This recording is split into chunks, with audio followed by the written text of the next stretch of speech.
Racing isn't easy, but experiencing it is. iRacing puts you in the driver's seat with the industry's leading sim racing game. Drive on laser scan replicas of the greatest racing circuits from around the world. Go head-to-head against other drivers chosen by skill-based matchmaking to ensure competitive racing at every level. Compete across all your favorite series. In officially licensed cars, engineered to deliver the most accurate driving experience possible.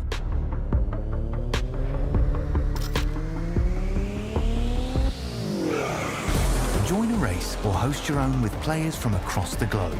Race against the computer or in a league with friends. Feel the thrill behind the wheel. Visit iRacing.com.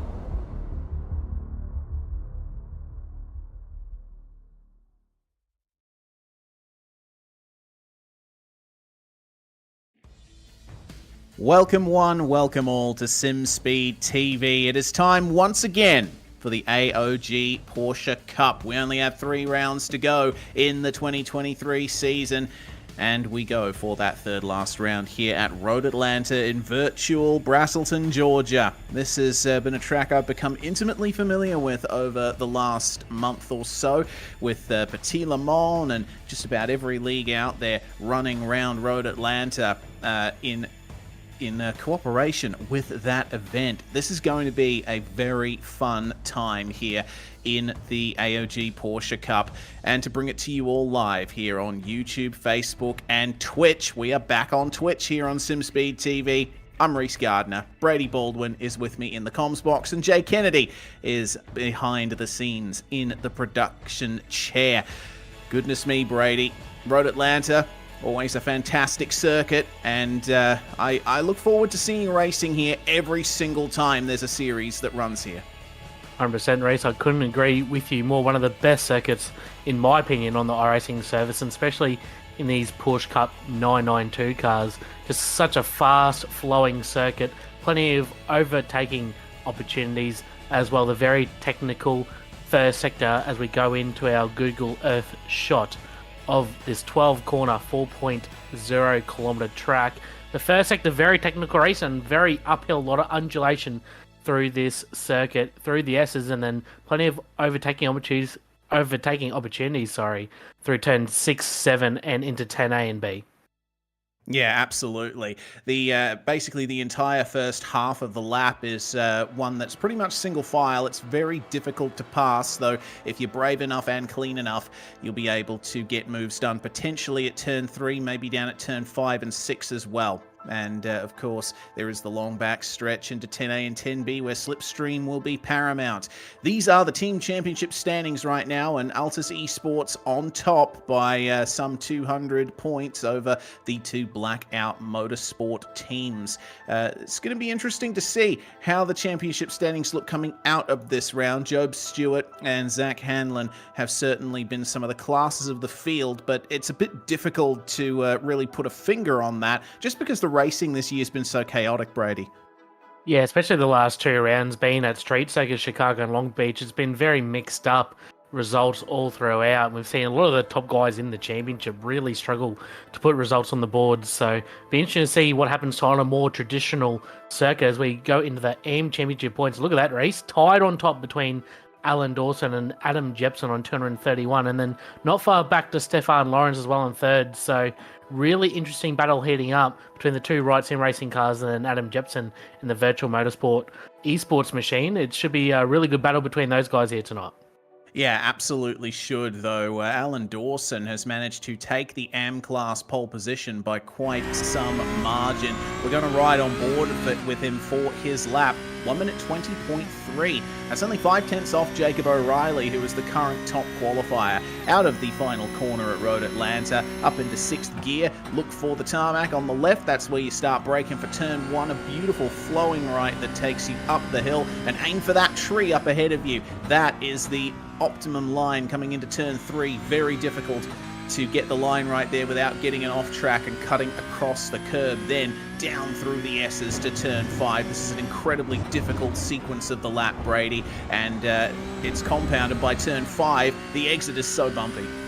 Yeah, the first sector you can really gain or lose a lot of time. Just depends how committed you are and how flowing you go through those corners, and then a hard braking zone into 6 and then a right-hander into 7. This is a very important corner because this sets you up the mega long back straight. If you go a little bit too wide on the exit of turn 7, you can lose a lot of speed, and we'll see the slipstream in massive effect here tonight. A lot of passing opportunities down into 10A at the end of the back straight as Alan comes through the kink at turn number 9 in a very heavy braking zone into 10A, the sharp left-hand corner.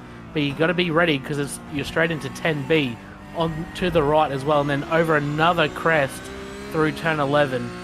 Very difficult corner to take at full speed. The car gets a little bit of air through turn 11, the final corner turn 12, and that's a pretty tidy lap there from Alan. We just set a 20.36, so really nice lap there, and 4.5 tenths over Stefan Lawrence and his championship rival Adam Jepson, 5 tenths back. So it's only going to be a tough night for Jepson, try and claw his way back because Dawson's a fair way in front of a couple of Pro-Am guys too. Yeah, that he is, and well, it's going to be interesting to see if he can hold on to that. Meanwhile, championship standings in Pro-Am coming into this round, looking like there's still a bit of a margin in it between Hayden Smith and Sean Linsell. Martin Lofthouse, Hayden Belden, Ben Johnson, they're separated by 30 and 20 points respectively. Chris Ireland could get up over Ben Johnson. That's the top 10 in the Pro-Am standings. Hayden Smith is currently 3rd in the Pro-Am standings. Jacob O'Reilly in the Triple 2 has managed to get the Pro-Am class pole position, and we'll see what 5 tenths of a gap to the AM pole position looks like here, Brady, as he comes across the line and goes through the first sector. You can see him using all the curbs at turn number 12 on the exit and really deep under brakes into turn number 1, really committed in that corner, and the quicker you can get on the power going up the hill, the faster you will be, and we'll see how much he commits into 2 and 3, and Beautiful using line. a lot of curb there, Reese, so that's the optimum way to get around there, so you use the curbs as much as you can, but don't unsettle the car too much, and then through the S's you can really lose the rear very easily, and we'll see how he gets over turn 5. That's pretty perfect run over turn 5 curb there, Reese. Yeah, it is. That's a very clean first sector, and he managed to take just enough out of the curbs without getting an off track. How's the braking for turn 7? It's so difficult to get the exit right out of this corner. Every time I go through it when I'm driving, I lose time on the exit. I don't know how these drivers do it, but it looked like a lovely clean exit for Jake O'Reilly. He's a little bit far back from the cars ahead of him to get a bit of a slipstream coming down the back stretch, but hey, it would only be a matter of hundredths, I think, in the end. Hard on the brakes, through the compression, into 10A, and he has absolutely nailed these curbs. Barely a hint of oversteer on the exit as he goes flat out over the crest of the hill. Maybe a slight lift potentially through the final corner. No, maybe flat out as well. And that is across the line in 1 minute, 19.81 seconds. Beautiful stuff, and the margin was incredibly close. Sean Linsell only 0.02 of a second back. Yeah, nothing in it between the top 2 in class. So you can see the difference going through 10A and 10B. You use a lot more of the curbs than Alan Dawson did, and you'd probably gain a 10th or 2 just in that alone. So really tied it up there from Jake O'Reilly. I'm not sure if this is his first round in this series, but I've seen him around in a couple other leagues, and he's pretty pacey, so no surprise that he is at the top of the standings. And obviously, championship leader in Pro-Am, Hayden Smith. He's in P3 at the moment. And then we go to the championship standings for Pro, and it's pretty much the Job Stewart show out in front. He's put on a clinical display so far this season, but behind him's pretty tight races, really nothing in it, going from Dylan Shepherd in P2 back down to Corey Lazarus in P6. It's really, really close. Yeah, I'm looking forward to the jostling about that is inevitable in those championship standings. We go to live pictures for the first time because the pro class qualifying session has just gotten underway. Everyone's on their outlaps right now, and at the front of the train is Dylan Shepherd. We ride on board with championship leader Job Stewart, just watching the train come down into 10A and 10B. And it's all about getting the best exit possible from 10B. You don't want any oversteer. You want to maximize the traction so that you get as much speed as you can through the final corner and begin your first qualifying lap. And the session is go with 10.5 minutes remaining. Important to remember, Job Stewart, he was the only guy in the 18s during practice. He was 4/10 quicker than Corey Lazarus in practice. I think the track's gotten a little bit warmer since practice, currently at 32-degree track temp, but expect a low 19th lap from Job Stewart once he gets going this session. Just over 10 minutes remaining race, and really tidy first half of the lap so far, and he's probably close enough to Boylet and Samuel Sproul in front that he might get a little bit of a slipstream on the back straight. Yeah, potentially. Having said that, it looks like Boylet's actually rounded up on Sproul here, and that might be compromising his own lap time. Maybe he's regretting being so close to him at the start of the lap, and it looks like he's pulled out of that one. Boylet just taking the opportunity to warm up the tyres a little more, gain a little bit of a gap to work with on the next hot lap. But Job Stewart behind is keeping the slipstream up. Top speed at the end of the straight for Dylan Shepherd was something around about 263 k's an hour as he comes out of the final corner. Now we are starting to get the big, huge runs coming here. 1 minute 21.0 for Dylan Shepherd to start things off. Job Stewart backed off at the end of his lap, and looks like it's only a banker for him as Paxton Chan now runs fastest in this session, puts himself to 14th overall. Stuart Ellis across the line. Kenny Konomos goes to 8th overall, and Josh Thomas to 11th overall. Fantastic job there, but it looks like no one's getting close to Jacob O'Reilly's time yet. Of course, Brady, we talk about it every round. The tyres take a while to get to the optimum temperatures and pressures. Yeah, just checking Jacob O'Reilly's laps. He did his fast lap on the second lap, and same as Sean Lindsell too. So definitely takes that second lap just to get the tyres up to temperature in these cars. The complete opposite to a V8 supercar where they're only good for one lap. These cars can take a lap or two to get up to temperature, and Zach Hanlon will look to bank his first lap of the qualifying session across the lines at 20.1. They'll put him P4 overall. So that's a nice lap there from Zach Hanlon. So that's currently definitely the best out of the whole pro category by half a second. So it's a lot of time to find for the remaining drivers in this session. Yeah, talk about a solid banker. That's fantastic from Zach Hanlon. Let's see if Job Stewart can match it. Stuart Ellis coming to the end of a lap now. And looks like coming across the line, Lazarus and Sproul go to 3rd and 7th. But Job Stewart to pole position, 119.3. And that is 4/10 ahead of Paxton Chan, who improves to a 19.7. Josh Thomas runs 19.8, goes to P3. So all of our top three now in the pro class. Shows you how good Zach Hanlon's banker lap was. He is still all the way up there in 9th overall, 6th in class, and he has run 2 purple sectors on this lap so far. This is his second lap as well, so he's got a lot of time to find, about 8/10 to get anywhere near his teammate Job Stewart, but he hits 10A, 10B very nicely. A little bit wide on exit, so that's going to be an off track. So that's going to be the lap done. He was going to be on for a mega lap as well, Zach Hanlon, so he'll be ruining that mistake. So wouldn't be surprised if these guys now do the second lap, come into the pits, get a fresh set of tyres and go out for one more run. I don't think they'll get two more runs in, just with the time remaining, but at least one more run left in this session. I don't think anyone will be going for a third lap race. Yeah, looks like, the track is pretty hot at the moment, reasonably warm, 32 degrees Celsius. So, yeah, I think if you tried to go for a third lap, the tyres would probably be overheated by then. Looking at Ben Peterson right now, he is one of the drivers who is the quickest in this series over a single lap, and he's not quite been able to get up there yet, but we shall see. Has he had a fuel race? No, he's accelerating. I don't know what he's doing. It looks like Shepherd, Konomos, and Peterson, they're all crawling on the run down to 10A and 10B. So is Zach Hanlon on the back straight as well. So could be it could be a tactic, trying to cool the tyres back down without pinning. Maybe. Potentially could be because they're all now climbing up to speed. So it looks like Job Stewart might be on another push lap. So this could be another improvement for the number 30 race.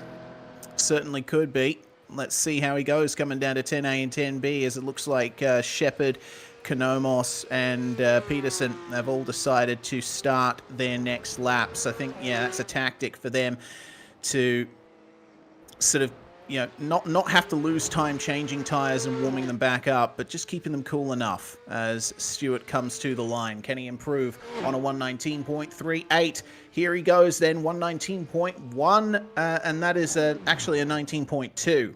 Excellent job from Job Stewart, improving his time there, and the gap to Paxton Chan increases. Zach Hanlon has just started another hot lap as well, and be interesting to see if he can get up there with his Altus Esports teammate. Those two cars currently leading the championship in the teams category, so Hanlon needs to get a good result and support Job. Yeah, and Job's just showing the qualities that he possesses, obviously being a world championship driver in these cars too, and really flexing his muscles tonight over 0.5 of a second back to P2 is really impressive, because this field has a lot of really, really good drivers in it, and he's just put him to the sword early in this session. Still just over 4 minutes remaining. Konomos, 4th in class. Will he improve on that 8? He will. He'll jump to P3 on a 7.55. So really nice lap there from Kenny, and he's only just off Paxton Chan. So if he has another push lap, even though that was his 4th lap on the tyres, so I wouldn't be surprised if he doesn't have much left in those tyres for another push lap, but I could be wrong. Yeah, Shepard improved as well to P11. Hanlon improves up to P4. That's the lap that we were looking for from the number 24. Tyson Broad, P10 in class. At the moment, he's down in 14th place overall. So he needs a few more tenths in that lap to improve his placing, get up there with the rest of the competitors in the pro class that take up the entirety of the top 5. Shows you how good Jacob O'Reilly's lap was in Pro-Am. He's still 6th overall as Broad comes to the line, 1 minute 20.35. That is not going to be an improvement for him. He's about a 10th off what he ran earlier on. Matthew Boylett coming to the line here, following his teammate and just getting the grass coming over the start-finish line. That's unfortunate. The lap was ruined right at the final half second.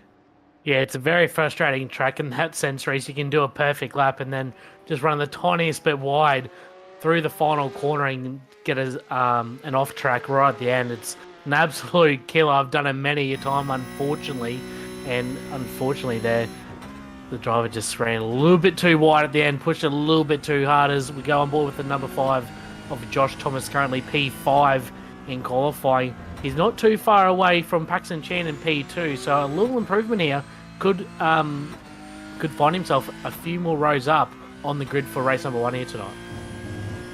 Yeah, Josh Thomas got plenty to race for here tonight. Coming up over turn 5, just kissing the grass. I think that was just enough to avoid an off track for the time being. Still plenty to fight for on the exit of turn 7 as well. The Evolution Racing Team driver out of the corner now onto the back straight. Let's see what kind of a run he gets. It looked like a clean run out of the corner over the rise, which incidentally used to be a lot higher before it was flattened in the late 1990s. Corey Lazarus, meanwhile, making an improvement to P3 overall. Looks like no one's quite able to get close to Job Stewart still. What can Josh Thomas do to take some time out of him? 119.8 is his current fastest lap time, and across the line he will come. Is this going to be an improvement, and by how much? 122.1, that looks like it was more of a banker for Thomas than anything else. Maybe he backed off a little bit just to make sure the tyres were up to temperature. Meanwhile, Corey Lazarus, what a time that is. 19.75, he's only 0.03 of a second off Paxton Chan. Yeah, in regards to Josh Thomas as well, he backed it off through 10A and 10B, so must have realised that the lap wasn't going to be good enough, so he just backed it off and then went for another push lap as there's only 50 seconds remaining in the session, and remember there is a hard cut-off to the session, being 3 races here tonight. So once the clock strikes 0, you are done. And Corey Lazarus, 2 green sectors throughout the first 2, and he'll be looking to try and get on the front row of the grid. He's only got a couple hundreds to find, like you said, Reese, and let's see if he can improve and get into the 6s potentially. He gets a 5. Wow. 19.55. So Lazarus, mega lap there. Still 3.5 tenths off Job Stewart, but that's a mega lap for Lazarus, and he currently is on the front row of the grid. But let's see what Josh Thomas can do on his second push lap. He's got just 15 seconds to make it to the line. He will just in time with only a couple seconds remaining. He's into the big off for Josh Thomas. Tyson Broad in behind him. Will he improve? Currently P15 for Tyson Broad. He does improve to a 20.0. They'll put him 12th overall. And that will be it, Reese. So Job Stewart once again, class of the field, but an exciting end of the qualifying session there. Yeah, shows you how easily the car can get unsettled coming into the final corner here at Road Atlanta. Well, we are into the first race here tonight. 13-lap sprint on the cards for the drivers, and it is Job Stewart in car number 30, the championship leader, starting on pole position. And Corey Lazarus will join him on the front row here tonight. Paxton Chan, fantastic qualifying performance. He's going to start in 3rd alongside Kenny Konomos for Vermilion Motorsports. Zach Hanlon, the second of our Altus cars in the session, starting alongside Josh Thomas for ERT.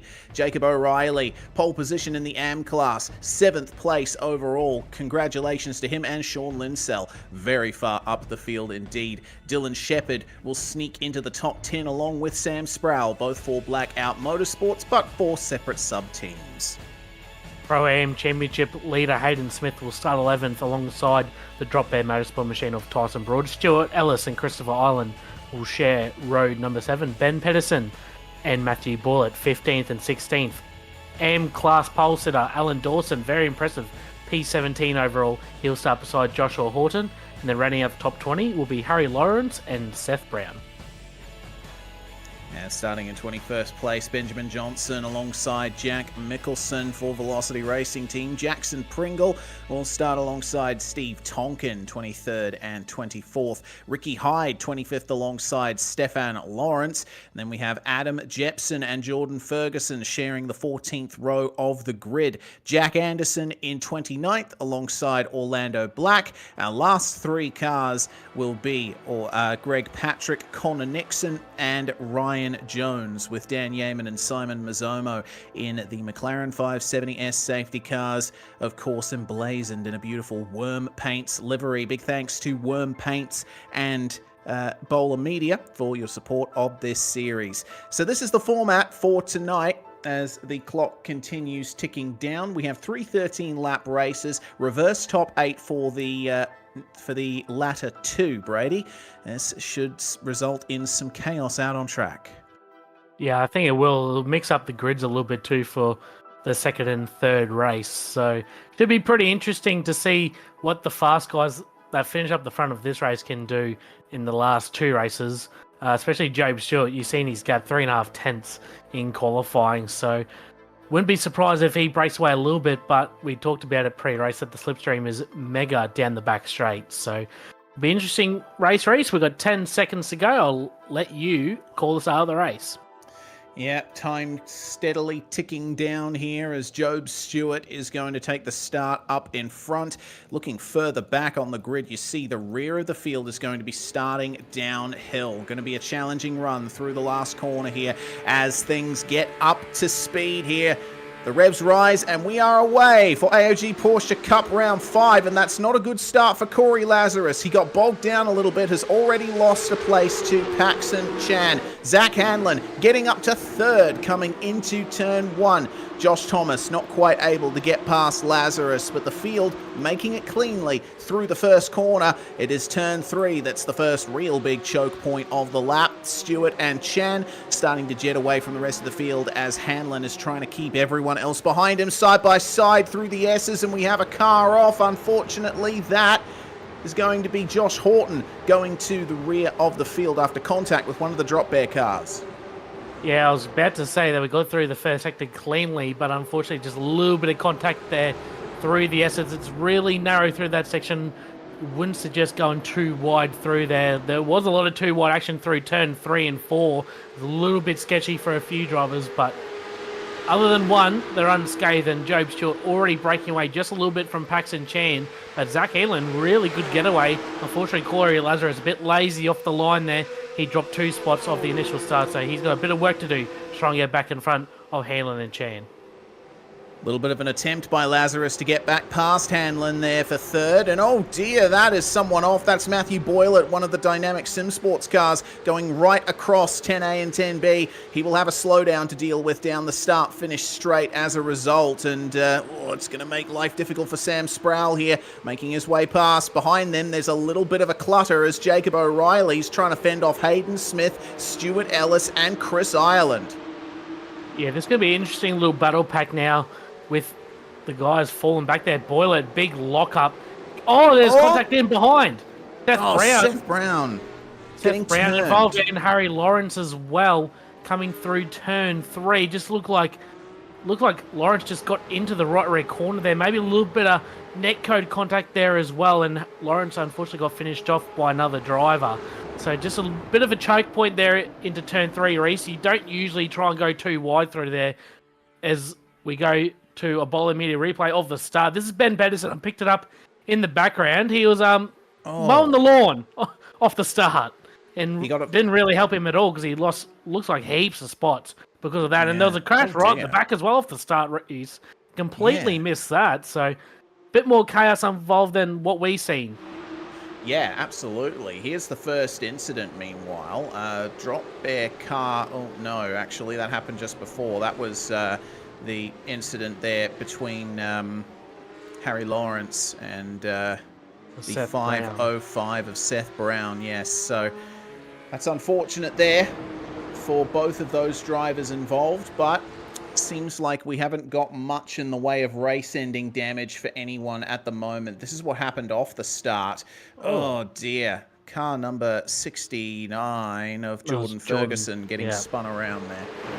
It is unfortunately Ferguson there, just wrong place, wrong time really. And I'm noticing a lot of guys locking the brakes at 10A at the end of the back straight. So a lot of mistakes happening there throughout the field, mind you. It's not just a couple of guys. It looks like a lot of people are locking the brakes and going through 10A, 10B and completely cutting the corner off like we've seen before. So a few mistakes dwindling into some drivers' races. We're only on lap 3 race, and we're seeing plenty of action so far as we're on the rear bumper there of the 51 of Paxton Chan. He's got the 24 of Zach Hanlon right on his rear bumper. He's going to go a little bit defensive, Paxton Chan, to try and protect that inside line. Will Hanlon try around the outside? It'd be a very bold move if he does. Chan overruns the corner a little bit into 10A, compromises his exit.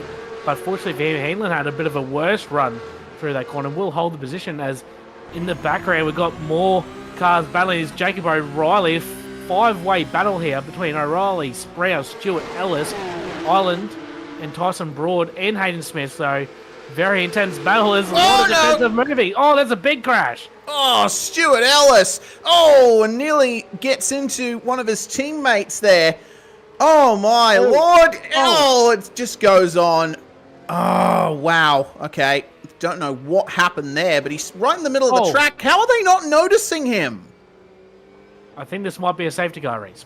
Yeah, I think that's a very accurate assessment of what the heck just happened. So, Stuart Ellis, poor run for the Riot Sim Racing car up ahead, and then the DPR car tried to take advantage and just spun him. Meanwhile, you're seeing drivers come into turn 1 here at speed. It seems like some of them just weren't noticing that there was a yellow flag up ahead of them, or maybe they didn't see him in time. It's just difficult when you've got a car sprawled across the track on the entry into turn 1. The safety car has been called because there's no way Stuart Ellis is getting that thing back to the pits under its own power. Now, I wouldn't mind getting a roof shot of Stuart Ellis there. That might have been trying to move across the track and unfortunately got tagged in the rear. That caused him to spin. It happened really fast, so we'll try and see what happened. This is on board with, I believe, Seth Brown was the last car in.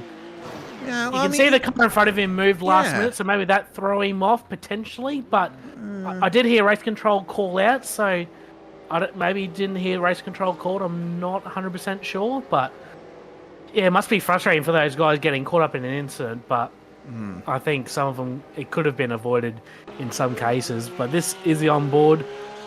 This is, I believe, Chris Island in the DPR machine. So does Ellis try and cut back? Yeah. So it looks like Ellis come to the left, trying to squeeze into a gap that wasn't there essentially. So that's what I thought might have happened, but it just happened too quick. So we had to get a replay of it, and thanks to Bowler Media, my assessment was correct that Stu Ellis just came across just enough into the right front bumper of Chris Island, and that ended his race. So safety car number 1, hopefully the only one of the night after a monumental accident race. That's probably the biggest one we've seen all season, other than one of the ERT cars that were on their roof at Chicago. Might have been Matthew Boyler, but other than that, that's probably the biggest crash all season. Yeah, I think certainly in terms of how much the car was thrown around and the closing speeds of the cars, that's certainly a spectacular incident.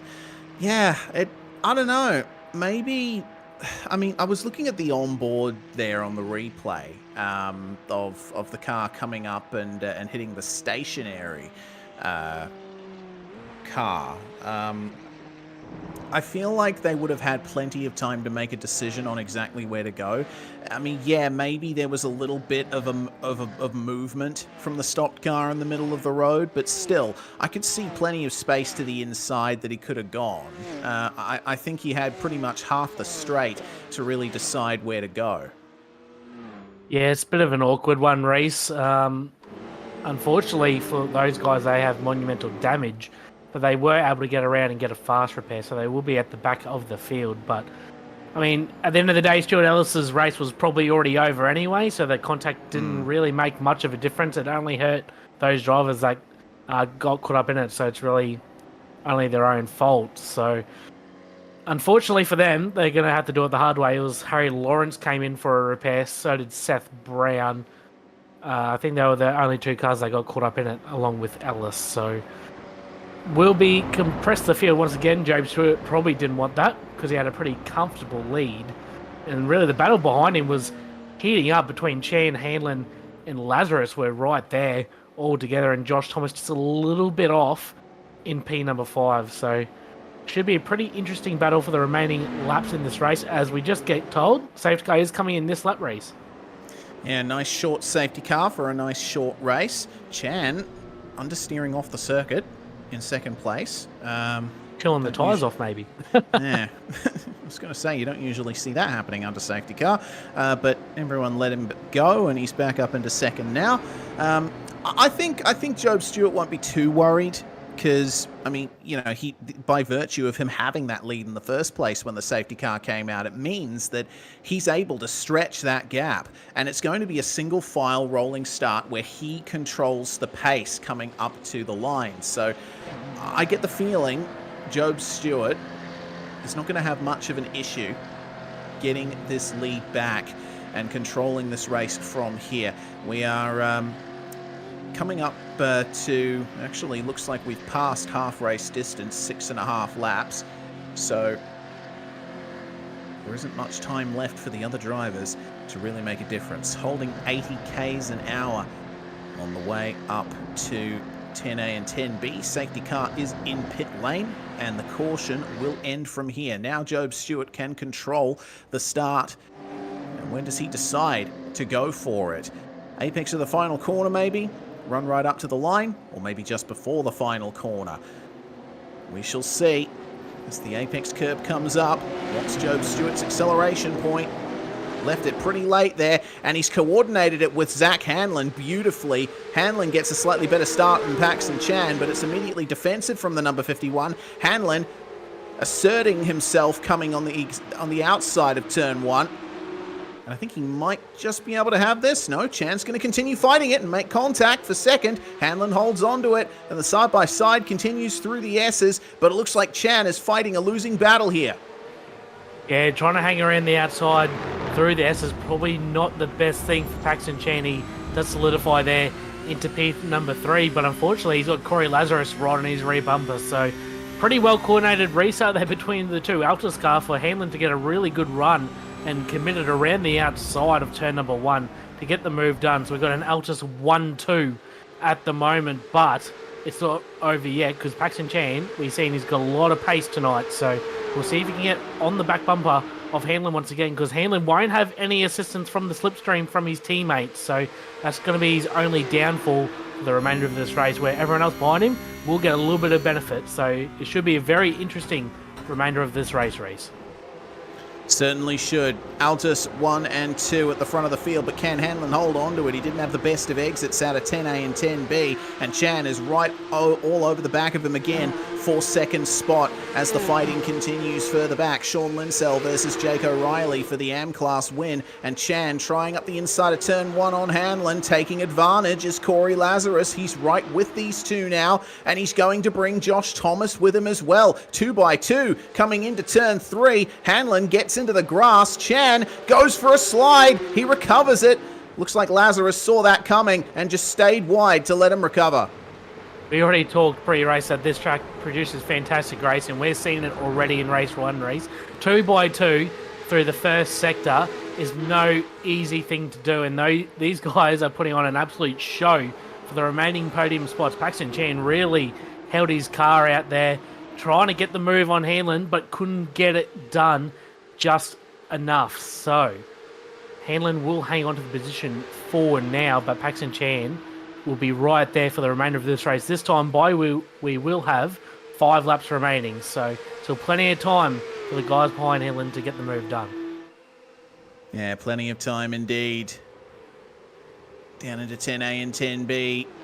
The battling is on here. Sam Sproul at the front of this pack. Tyson Broad with a compromised run. Almost goes 3 wide with Hayden Smith and Matthew Boylett coming into the final corner. Boylett on the inside of Smith and has to leave room for him to get through. Oh, goodness, it's so easy for problems to happen as Chris Ireland is right up behind these guys as well. He's going to bring Ben Peterson with him too. 4-way fight into turn 3 once more. But no one is brave enough to make a move. And I would say that's the smart thing to do. You want to try and line something up coming into 10A and 10B. That is the real proper passing zone on this track. Yeah, if you're brave enough, you can have a dive at turn number 6, but you've got to be really committed under brakes to do it. And looks like Chris Ireland really defensive to try and keep away Ben Pedersen in the 881. This battle, position number 14. And currently at the moment, we remember there's a top 8 invert for race number 2. That is currently held by Sean Lindsell in the 554, who's under a lot of pressure from Pro-Am pole sitter Jake O'Reilly. So those guys will be battling out for P8 for the remainder of the race. O'Reilly has a little bit of a gap back to Samuel Sproul in P10. So we'll have to keep an eye on the battle between the 554 and the 222 for that all-important 8th place. Yeah, for a second I thought O'Reilly was going deep and would go into the back of Linsell there, but it doesn't look like it. Some interesting happenings at 10A and 10B for Connor Nixon. He has gone off the circuit. It looks like he was trying to get a move done on Jack Mickelson, but just went too deep. Looks like no other cars involved in that one, but looking at Mickelson, he's starting to face off against Stefan Lawrence there into turn 1. Lawrence gets the inside, and this is what happened to Connor Nixon. You see that he tried to go past Mickelson under brakes, but it was just a little bit too late. Locked it up on the way through too. He was lucky to not get into the back of Patrick there as well. So nice run there for Connor Nixon. There's a big move down the inside. Is that Canomos?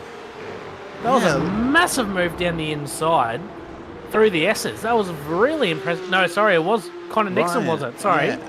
I called the wrong driver. I apologise. Connor Nixon making up for that mistake. It's a very impressive move through the S's. We have a few penalties coming through. A 5-second time penalty for car 77, which is Greg Patrick. He's down in 32nd at the moment. I think he actually might have dropped out of the race, Greg Patrick. And a 10-second time penalty to the 505 of Seth Brown as well for a lap 2 incident, which I believe was the one we caught at the S's. So Seth Brown unfortunately got caught up with Stuart Ellis, and now he's got another penalty to add on to that. Yeah, and the number 17 involved in the incident with the 505 was Harry Lawrence.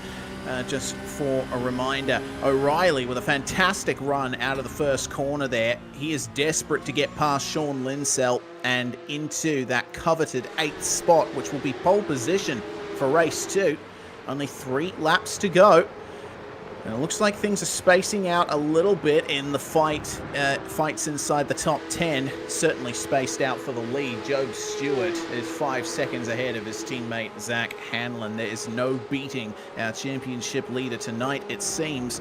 And the 222 of Jacob O'Reilly trying his best here to get the best run possible out of turn 7. A little bit of an exchange further back. Ben Peterson and Chris Ireland swapping places there. This is a view of just how difficult it is over the exit of turn 5. You really see the suspension working in these cars as they fling themselves over those bumps coming up the hill.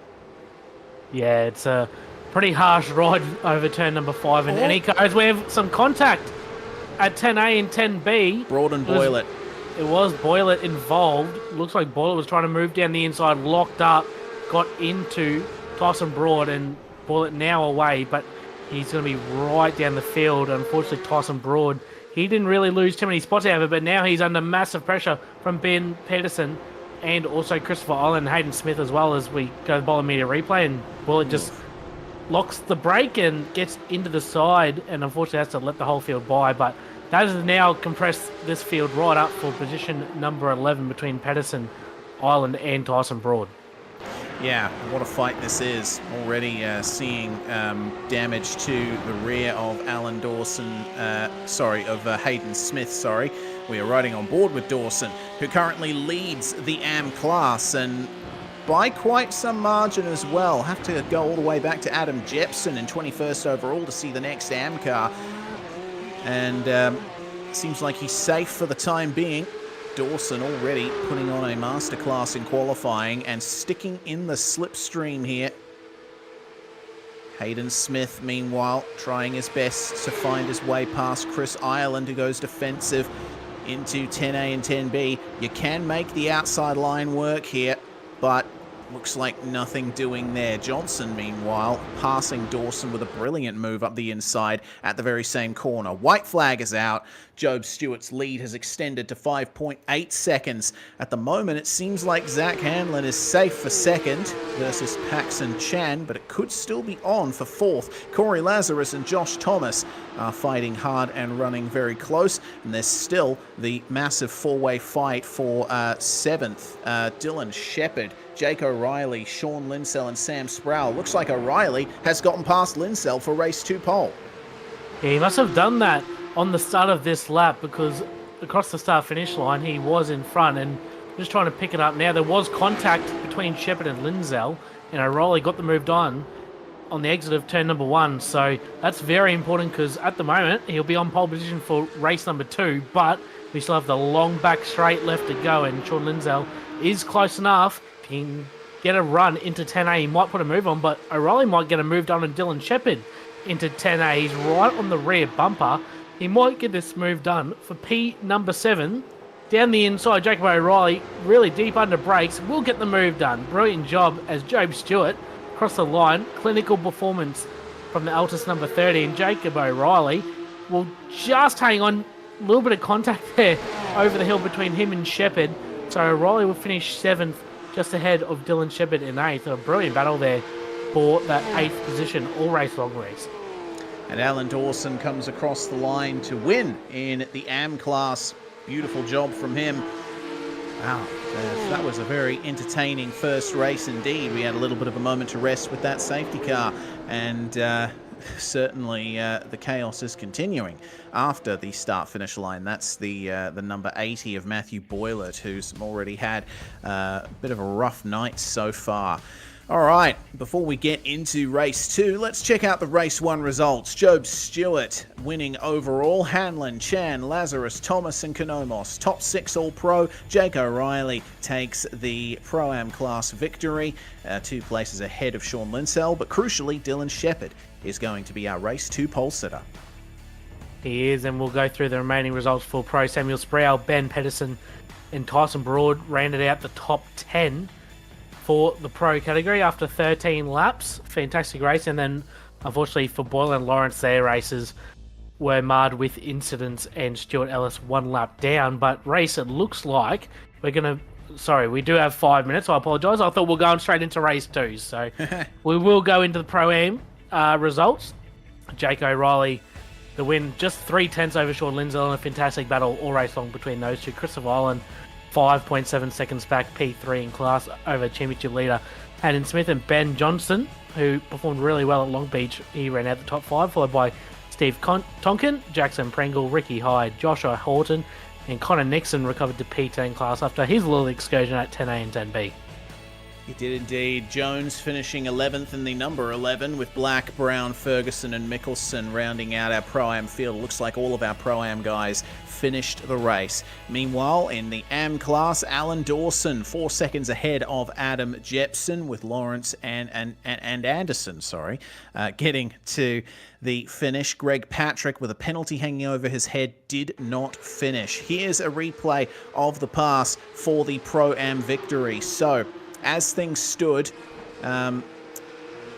it was Linsell trying to fight here, but looks like he ended up wanting to make a move on Shepherd, and then the 222 was just right there to take advantage. Jacob O'Reilly sweeping through on the exit of turn 1, as Linsell probably was regretting his attempt at passing Dylan Shepherd there.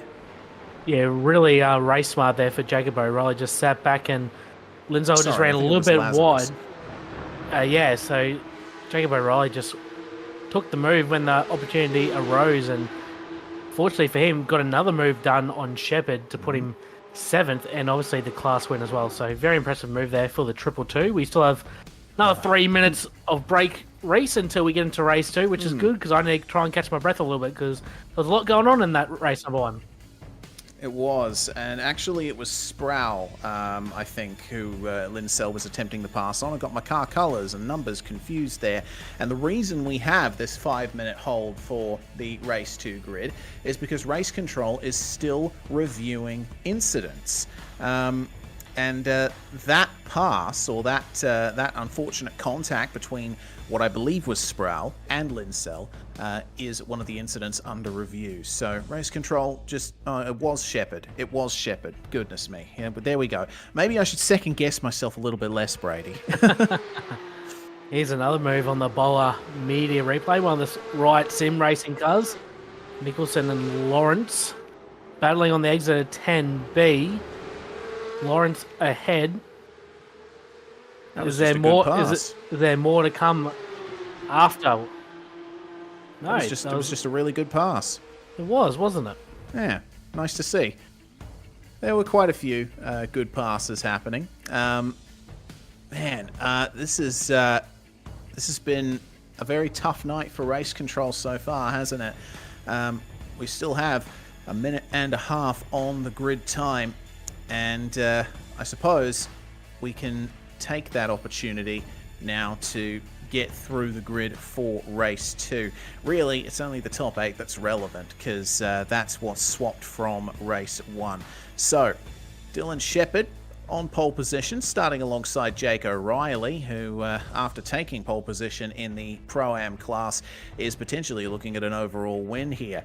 Paxton Chan going to start down in 6th place, having finished 3rd. It is Kenny Konomos who starts in 3rd place alongside Josh Thomas, with Corey Lazarus and Paxton Chan finishing starting in 5th and 6th.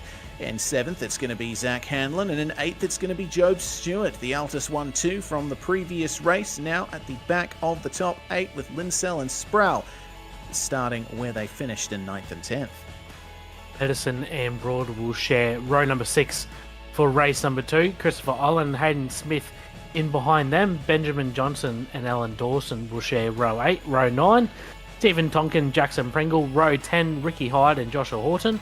And good, we only got 30 seconds left. We'll race through, the rest of the grid. Adam Jepson, Stefan Lawrence, Matthew Boylett, Jack Anderson, Connor Nixon, Harry Lawrence, Ryan Jones, Orlando Black, Seth Brown, Jordan Ferguson, Jack Mickelson, Stuart Ellis, and Greg Patrick. 33 cars. Set to go race. 15 seconds till we go green. Absolutely. Well, here we go then. We are in late afternoon conditions here. In fact, we are actually in early morning, my apologies. It is 8:05 a.m. in sim time, and it is the depths of the Georgia fall here, which means the sun is rising very late. Only 17-degree track temperature. How's that going to affect the start here as the revs rise? And race 2 is go. Dylan Shepherd with a great start. Unfortunately, the Vermilion car of Kenny Konomos, the blackout car of Kenny Konomos, falling down the order coming into turn 1 as I'm trying to search here and look for something to focus on. There's just so much happening at the moment. Corey Lazarus off at the first turn.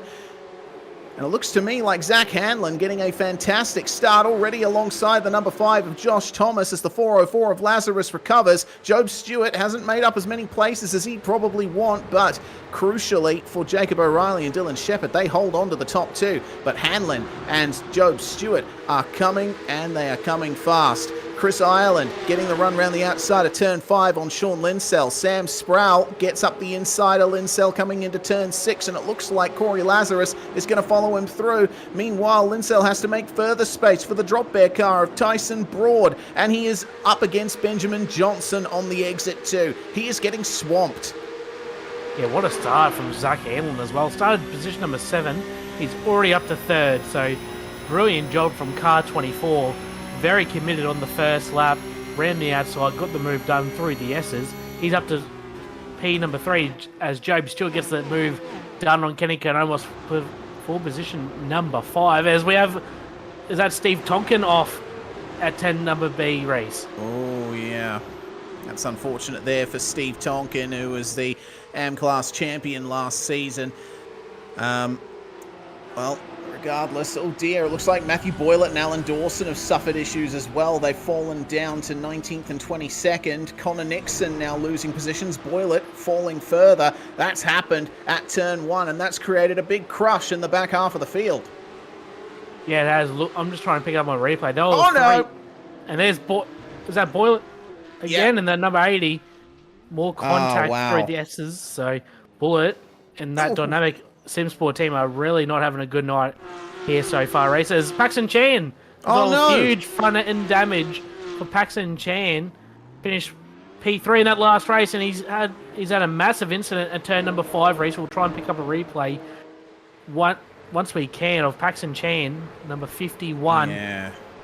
Went a little bit wide at turn 5, I think, bit of understeer. And the car got a little bit of air time and unfortunately into the wall big time.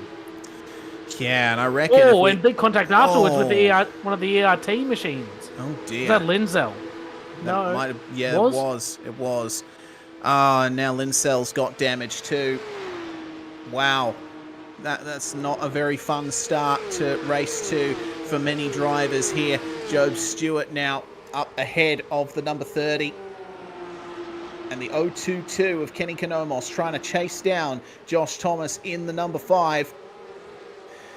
As things look to have calmed down a bit, and if we're getting a replay for Boylett at some point, I would suggest doing an onboard roof cam of him, as it's 3 wide on this replay coming into the 10A and 10B complex. That is what has turned around, unfortunately. Another one of the that's Anderson who got turned around.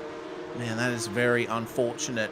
Well, meanwhile, things are starting to calm down up the front. And 11 laps to go. Nothing justifying a safety car just yet.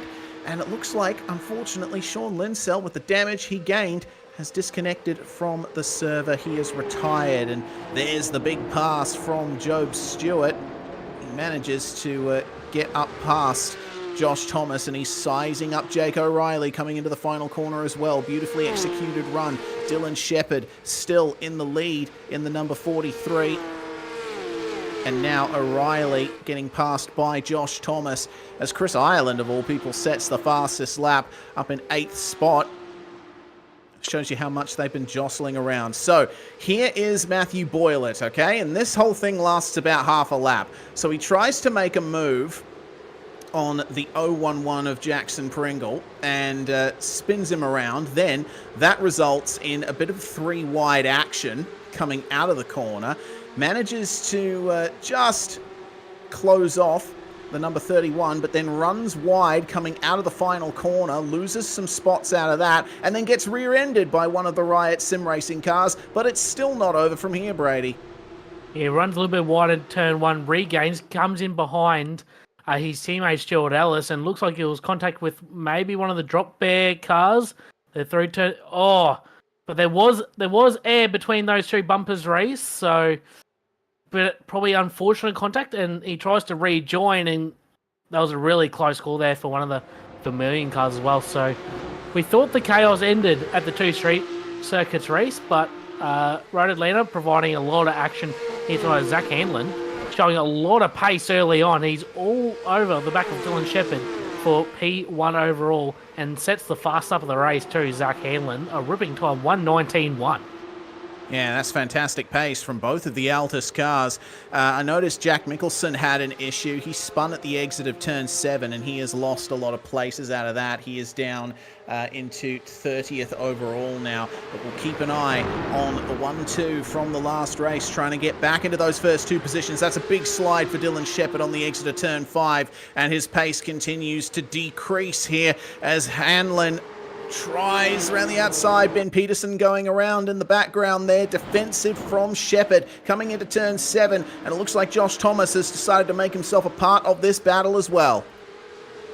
Yeah, there's a lot of jostling in the top 5 already early on in this race. As Hanlon will try a move down the long back straight, but he's going to be on the outside for 10A, but he'll be on the inside for 10B. So will he commit? And he's already... No! Oh, there's contact! Shepherd's off! Will he get it pulled up? He can't get it slowed down. He will get it pulled up, but he's going to have a massive slowdown.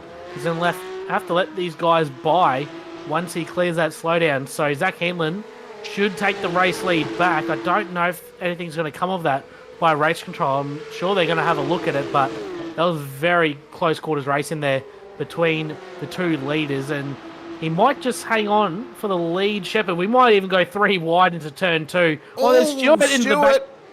This is going off race. I can't believe it. Wow. Has Shepherd cleared that slowdown? He has. He managed to clear it and only lose 1 spot. Still, I don't think he'll be too happy with Hanlon for that little maneuver. And yeah, race control may definitely be looking at that one. Yeah, there's just hard racing, I think, between the two leaders going down the back straight. And fortunately for Shepherd, he was the one that came off worst. We'll go to the Bowler Media replay. Hanlon moved over. Yeah, it looks like he did. So potentially could be a redress incoming for Zach Hanlon, but we'll have to see what race control come up with it. And it is under review by race control, so sure we'll get a decision on that very soon, Reese. It might have been a little bit of netcode involved as well. Sometimes when cars run side by side, they can get sucked into each other thanks to latency as Stewart gets up the inside of Shepherd at 10A, but outside for 10B. And again, side-by-side contact. They lose both spots there as Josh Thomas gets into second. Job Stewart is trying desperately to hold on to a position in the top 5 here, but I don't think it's going to work out for him. Konomos and Ireland fighting amongst themselves behind him. Goodness me. That is 2 Altus cars in 2 laps that Shepherd has made contact with in the exact same way, or rather, they've made contact with him. Yeah, it's been pretty chaotic race so far, Reese, and Josh Thomas into P number 2. So, unfortunately, Job Stewart's lost a bit of ground through that. Stefan Locke, a bit of contact there with Seth Brown through the S's as well. So, there's a lot of incidents going on all throughout the field. As one of the drop back cars, and that is the 727 of Ben Johnson. Unfortunately spun around and looks like they exited turn number 4. So hopefully he gets that going and we can continue racing without a safety car. But there's a lot of action all throughout the field race. Wherever you look, front, middle, back, there's always something going on here tonight. Yeah, this has been certainly entertaining so far. Zach Hanlon well in the lead now and looks to be safe from Josh Thomas, and they seem to have a good difference in pace between them. Stewart, meanwhile, has managed to find his way back past O'Reilly and Konomos on over the course of this lap. And Dylan Shepherd now sees the Altus machine looming in his mirrors once more. Stewart, far and away the quickest driver today, but he has been having some trouble making up those places. Yeah, he really has, and it's a lot of interesting battles all throughout, and Job Stewart, he's all over the back of Dylan Shepherd. This for P number 3, and importantly, Hanlon, he's out in front, so far he'll be leading the round so far over his teammate Job Stewart as it stands.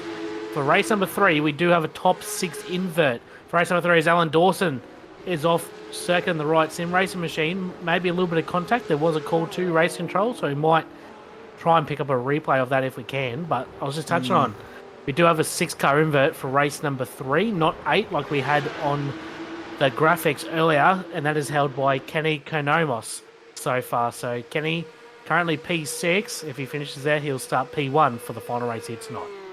Yeah, that'll be a big turnaround for Konomos, won't it? Looks to me like Stuart Ellis was the one who made the contact with Alan Dawson to spin him around, unfortunately. And Dawson, being the AM class leader at the time, that's going to really hurt him in his fight for the round win in AM. This is how it happened. Ellis just searching for a way through, and unfortunately Alan Dawson was right there.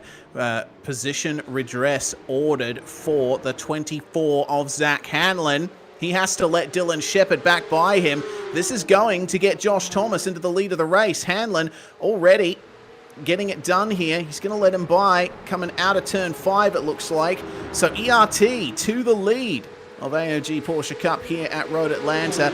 So now Shepherd gets past Hanlon. Job Stewart tried to find a way past him as well. The redress is done. Race control are satisfied. And now Stewart and Hanlon have to do all of this work all over again. Yeah, unfortunately for Hanlon, that Job Stewart's got him as well. So this is the replay of another incident involving Ellis, Jackson Pringle by the looks, and Ryan Jones all involved. And looks like just lost the rear there. Jackson Pringle coming into turn number 1. Maybe slight contact with Ellis. But it's on between the two Altus cars for P number 3. And also Jacob O'Rourke put in there as well. Big move there from Job Stewart down the inside of Dylan Shepherd for P2. Really late under brakes there in the number 30. Really showing his precision under brakes. And he'll move into position number 2. But he's got a long way to go to catch Joshua Thomas. And Zach Hanlon will be ruining this race. He's gone from P1 to P4 with that simple redress. And he's got all that work to do once again. Yeah, but how good was that move from Job Stewart and from Dylan Shepherd as well, giving just enough space on the inside. They managed to get through the turn without going off. Speaking of going off, Zach Hanlon. That was a big unsettled moment through turn 4, and he has lost further positions now. He is back with Tyson Broad and fallen to 9th. Yeah, it looks like he just lost the rear on the curb through turn number 4 there, Reese, and unfortunately couldn't catch it and had to use the escape road, so they'll put him back to position number 9. So he's even out of the invert for the last race. So unfortunately, Zach Hanlon, he showed so much pace here tonight. Fast lap of race number 2. And unfortunately, he will be right down the order. And we do have some penalties coming through for car 80, which is Matthew Boyle, a 10-second penalty and a 5-second penalty. So his night's gone from bad to worse, same as Zach Hanlon, the big moment there on the exit of turn number 4. Luckily to save it and keep it out of the wall there. Yeah, very well recovered, but yeah, unfortunately, only 3 laps left. Let's see what the wheel work was like. Oh, wow. He came so close to that tyre bundle, didn't he? That would have been race over for him if he was just at half a metre more to the right. Yeah, it was a massive save to keep it out of the tyre barrier. Also, Reese, and we have a drive-through penalty for car 26, Jack Mickelson, for an unsafe rejoin on lap 4. As we go back to the battle, this is Chris Ireland in P6. Second in Pro-Am, and Jake O'Reilly been very impressive tonight within the Pro-Am category. And overall as well, 7th in race 1 overall, and P4 in race 2 for a Pro-Am driver is really impressive, considering the talent in this field here tonight, Reese. Yeah, certainly is. I mean, full-on props to Jacob O'Reilly for continuing to hold on to this, and meanwhile Chris Ireland still holding up really well in second place. So this is the unsafe rejoin. I noticed this spin earlier for Jack Mickelson, and well, he tried to get it flicked around. He did wait a little bit. He potentially thought there was space here, but it was so close to cleaning up the other DPR car. Yeah, that was a little bit closer than what you'd rather race for a rejoin. So, unfortunately, that they got away with it unscathed. 2 laps remaining, and Job Stewart has cut down the lead to under a second to Josh Thomas. That last time by, Job was 4/10 quicker. So if he gets that 2 more times, he's going to be right on the rear bumper of Josh Thomas on the last lap. So we'll see if the number 30 can go 2 for 2 tonight, or can the ERT machine of Josh Thomas steal a win in race number 2 here, Reese? Yeah, can he indeed. Apologies, it wasn't a DPR car that just avoided Jack Mickelson. It was Stephen Tonkin in the 001. There's so many cars here that share colours, and oh dear, Hanlon, that's at, where is that? That's turn 6 that he ended up having an off at, and it looks like Ben Peterson is going to take advantage and move on through. So now Hanlon down into 11th. Peterson, though, not quite able to get the run he needs. Can Zach Hanlon hold on to a position in the top 11 here? Or will Ben Peterson be able to get by him? 2 laps to go, become 1 lap to go. The white flag is out for Josh Thomas and Job Stewart. And now the question is, with Stewart getting the fastest lap of the race now, is he going to be able to make his way past Thomas here on the final lap? I would say there's a good chance of it, considering he's got the entire back straight to work with in the slipstream. Yeah, that last lap, 6/10 quicker Job Stewart than Josh Thomas. So my prediction is he's going to go for a move at the end of the back straight into 10A to get the move done, as we see Stuart Ellis come through. Looks like he does have a drive-through penalty, so he's serving that right at the end of the races. Job right on the back of Josh Thomas coming into turn number 5. If he gets a good exit off 7 here, he come into turn 6. Exit of turn 7 looks pretty good for Job, so I think he's going to go right on the back of Josh Thomas, who's going to go defensive on the outside. I think Job Stewart's going to line up a move. It's going to be very, very tight race. It is. Let's see then. Stewart with the momentum. He's ahead coming into the braking zone. It looks like Josh Thomas will have to yield to him there. Stewart just too aggressive on the brakes, but he's compromised. Parks it on the apex. Josh Thomas couldn't find a way through. So down the hill to the final corner, Job Stewart makes it 2 from 2 here tonight at Road Atlanta. Race win in race 2. Dylan Shepherd will come across the line in 3rd. Jake O'Reilly takes the Pro-Am class win. Chris Ireland in 2nd for that class. Hayden Smith in P3 in Pro-Am, just behind Tyson Broad. That was for 8th and 9th overall. Stefan Lawrence, meanwhile, holding off a Pro-Am car here to take the Am class win here in the 2nd race. I'm thinking about heartbreak for his teammate Alan Dawson, who is going to finish all the way down in 22nd overall as the positions are worked out in the midfield. Yeah, fantastic drive there from Stefan Lawrence, 14th overall and up 8 positions in an M-Class car, so very impressive job there for the 052. But Job Stewart, what an impressive move down the inside there at 10A and 10B. Just got it pulled up on the exit of 10A to get the move done. Checked up Thomas a little bit, but he got the move done, and another race win by just 0.2 of a second this time over Dylan Shepherd in P number 3. Jake O'Reilly, P4, and the Pro-Am class win. Kenny Kanomos ran out the top 5. Christopher Ireland gets that all-important P6 and 2nd in Pro-Am. Corey Lazarus, Tyson Broad, Hayden Smith, and Samuel Sproul ran out the overall top 10. That they do. My goodness, what a race that was. And going through the pro results, Stewart from Thomas from Shepherd, your top three. I got to say, Hanlon, he'll have the right to be very frustrated with how that race went for him. The redress, you could recover from that, but unfortunately, just making a couple of mistakes on his own and putting himself back into 8th in class. Peterson, though, didn't manage to get past him as Harry Lawrence managed to get into the top 10 in pro. Paxton Chan with the heavy damage early on. He did make it to the finish. Boylett and Ellis both with drive-through penalties for Dynamic Sim Sports. They will be last in the pro class. Pro-Am, meanwhile, wow, what a drive it was from Jake O'Reilly. 1.5 seconds ahead of Chris Ireland. Smith, Hyde, Nixon round out the top 5. Pringle, Jones, Ferguson, Tonkin and Black rounding out the top 10 there, all within 32 seconds. Lovely stuff from the Pro-Am class. Unfortunately, it didn't go very well for Sean Linsell, who was in contention for that Pro-Am win. Retired just a couple of laps into the race, and Jack Mickelson, of course, with a drive-through penalty. Stefan Lawrence takes the AM class win ahead of Adam Jepson and Alan Dawson, and Dawson will be looking for a little bit more redemption here in race 3 with Jack Anderson rounding out that class. All right.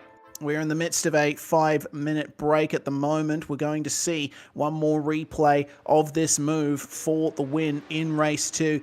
It was just a case of Job Stewart picking up the slipstream with a great run out of turn 7, and looked like at that point Josh Thomas knew it was over. Yeah, it was side by side coming into turn 10, but it looks like Job just outbraked him a little bit, and maybe braked a little bit too late because he had to really pull it up on the exit of 10B there and really take up Josh Thomas. So he just got the move done, Job Stewart, but really fantastic move to get the job done. Such late under brakes as well, and for the win as well, makes it even more impressive race. Yeah, certainly does. Brilliant job from Job Stewart. Well, in the last couple of minutes of this break between races, we're going to take a short break ourselves here on SimSpeed TV. You're watching the AOG Porsche Cup Season 8 Round 5 from Road Atlanta, presented by Bowler Media and WormPaints.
You're watching the AOG Porsche Cup here on SimSpeed TV. Reese Gardner and Brady Baldwin with you, and Jay Kennedy behind the scenes handling production. Oh, very interesting first two races of the night here, and some of the best racing we've seen all season in race 2. Looking forward to seeing how race 3 is going to go. We'll only go through the top 6 because they've been inverted from the results of race 2. Chris Ireland will start on pole alongside Kenny Konomos. Starting in third spot, will be Jacob O'Reilly alongside Dylan Shepherd, and then Josh Thomas and Job Stewart will be starting in 5th and 6th, Brady. From then on, it's basically where they finished in race 2. And I think we're going to be seeing some big recovery drives happening through the field. 100%. I think we will see a few guys coming from deep in the field. I think Zach Hanlon's got a point to prove after those small little errors in race 2.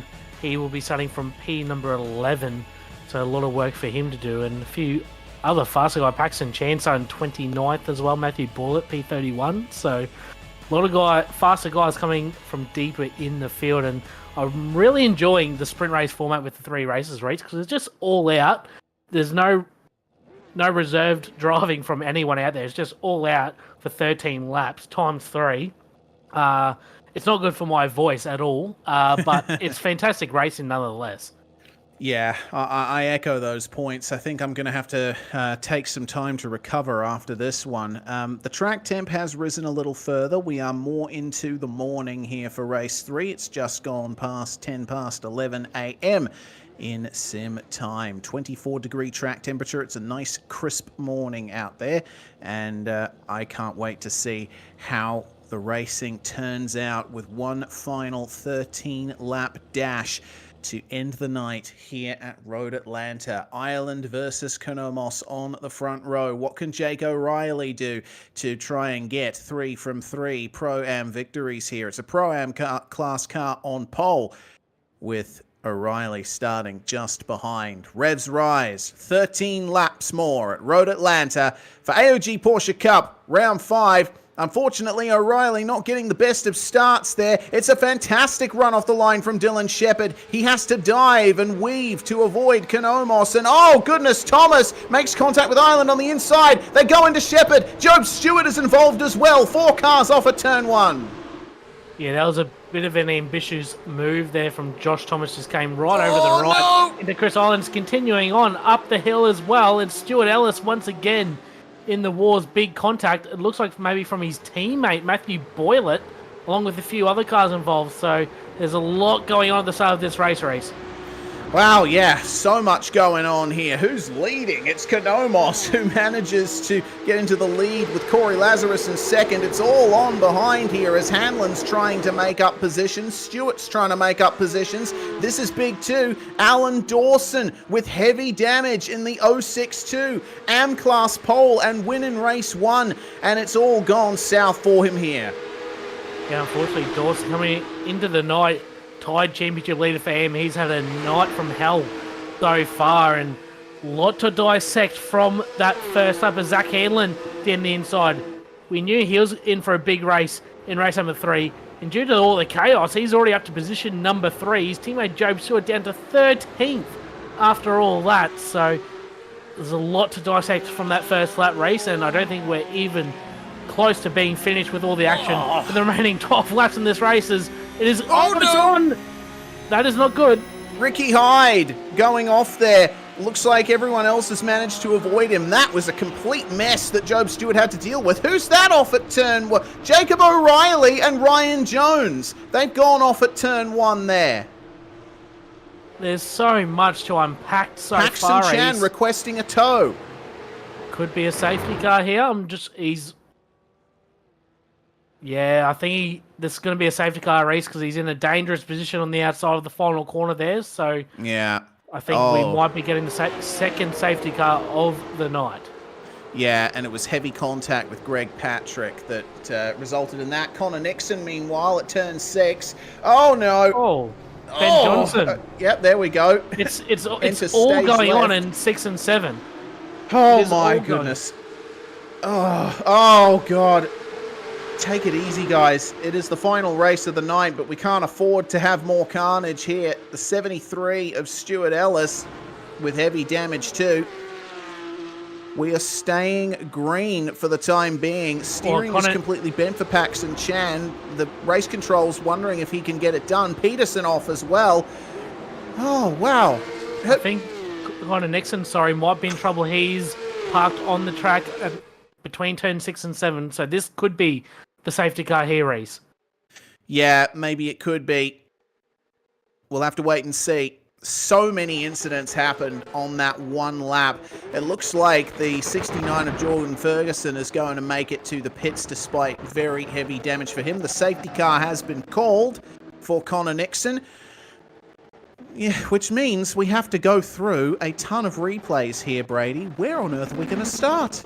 I don't know where we can start because I think it's going to be endless. We probably won't go through all the replays by the time we go green flag racing in because there was so much to unpack. We might try and get I think we should start the turn 1, lap 1 incident between Thomas and Ireland. Really good start there from Jacob O'Reilly in the triple turn. An even better start from Shepherd. But watch Josh Thomas in the ERT machine. He'll come right onto Chris Ireland. I think that's on car 5, and then that all continues on from that initial contact. Job Stewart off the track and many other cars, and then Stuart Ellis gets a tag from the rear, and he goes off with his teammate Matthew Boylett. So those cars have had a horrid night, the 73 and car 8, and then it all continues on through the S's as well, and then it kicks off into 6 and 7 as well. There's another. Was that another ERT car in the background? Maybe. Was that Josh Thomas that went off again in the background? I'm not too sure. Maybe. Thomas is well down the field at the moment, down in 15th, and it was him, unfortunately. Man, back to live pictures for just a moment as the safety car is now out. This gives a second chance, I would say, to Joe Stewart to find his way back to the lead. Meanwhile, Alan Dawson, here's what happened to him. This was at turn 5. Looks like Dylan Shepherd, who was trying to recover, trying to go over under at turn 5 and just tag Dawson around. That resulted in some heavy contact with the wall. That's unfortunate there for him, and that means Dylan Shepherd might be getting a look from race control. I think there'll be a few guys could be in a bit of trouble from race control after that first lap, man. So much to unpack, Reece, so we might have jinxed it saying how good race 2 was, and then unfortunately race 3's just turned into a bit chaotic. This is Paxton Chan on the exit of 11. Oh, yeah. Oh, that is big contact. Yeah, very awkward contact too over the crest too, Reece. So don't know if there was much in that. Just looks like too wide and just cold tyres in a Porsche, and just didn't work out for either driver really. Yeah, I think there might have been a semblance of 3 wide through there as well. It's always difficult to go side by side through the kink coming over the crest. It's blind. There's only really one line that works through there. And if you get a good run out of 10A and 10B, it's difficult to get it done. Jake O'Reilly, meanwhile, he did that all on his own there. And it looks like Ryan Jones did the same thing, unfortunately. Just a bit too wide through turn 1, locking up on the way through. So no fault of anyone else, unfortunately. And this is what happened to Colin Nixon. Now Joe Stewart behind him, coming out of turn 5. Nixon goes over the bumps. Single right here, but it happened at turn 6, I believe.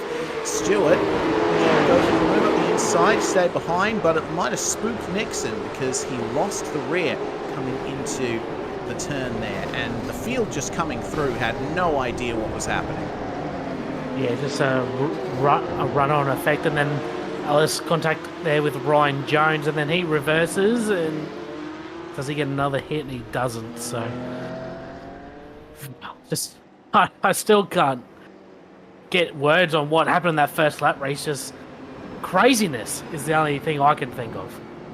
Yeah, we had basically a whole race's worth of action in only 1.5 laps. So I think I think we've reached our quota of chaos for this round, though I wouldn't be surprised if there was more to come. Safety car is in this lap as race control is evidently working away hard behind the scenes to sort out all of those incidents.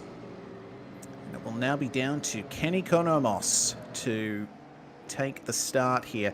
I'll tell you what, the Altus cars have managed to get away with a bit here. Despite their involvement in a lot of the chaos, they have come out really good in 3rd and 5th right now, and we might see another big run from Hanlon and Stewart like we saw in race 2.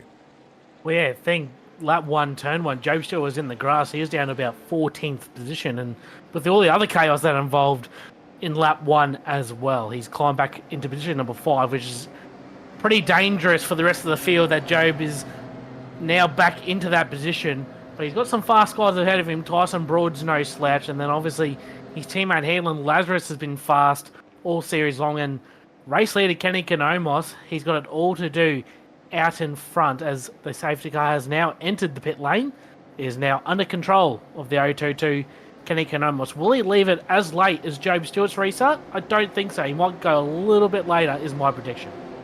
All right, let's see then.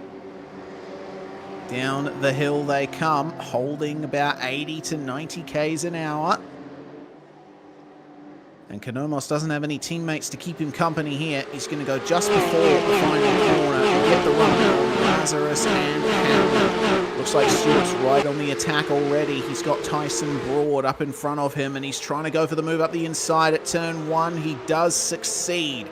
And that is another position up for Job Stewart as the field manages to get a nice clean start despite this chaos. And oh dear, I've just cursed it. That's 3 cars off at turn 1. Jordan Ferguson, Ben Peterson and Stuart Ellis all involved in a right prang. Yeah, those dynamic sim sport cars have not had a good night whatsoever. I'm trying to pick it up on my replay. It looks like the initial contact was between Pedersen and Stuart Ellis into turn 1. Unfortunately, Greg Patrick also involved, and it was Jordan Ferguson, actually. My apologies. So, still more going on in this race as Kenny Konomos will still hang on to the lead. Out in front, he's got a pretty decent gap back to Lazarus as Job Stewart has already jumped Tyson Broad, and now is all over the back of his teammate Zach Hanlon. I don't think Hanlon will hold him up too much if Job's quicker. I don't think he's going to hold him up. He might let him have a go at the top 2, but Hanlon will hang on to position 4 now. Yeah, for the time being, Hanlon has been really good on pace, hasn't he? He's been right up there with Stewart in terms of race pace. Hayden Smith, meanwhile, leading the Pro-Am class, and he's got a good gap to Stephen Tonkin, so we shall see whether or not he can hold on to that as Stefan Lawrence remains in the lead of the Am class for the time being.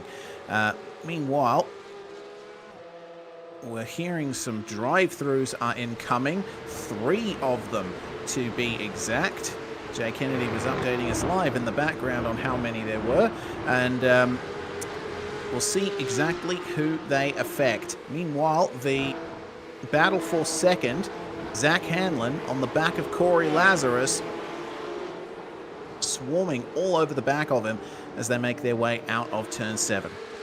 Might be a bit of a plane here between the 2 Altus cars. See if Hanlon can get ahead of Lazarus in the next lap or 2. If he can't, we might see a change of position between the 2 Altus cars and let number 30 of Job Stewart lead the way and try and get him through to the 1-2 position that they had in race number 1. But Job's playing pretty nice at the moment, sitting in behind his teammate.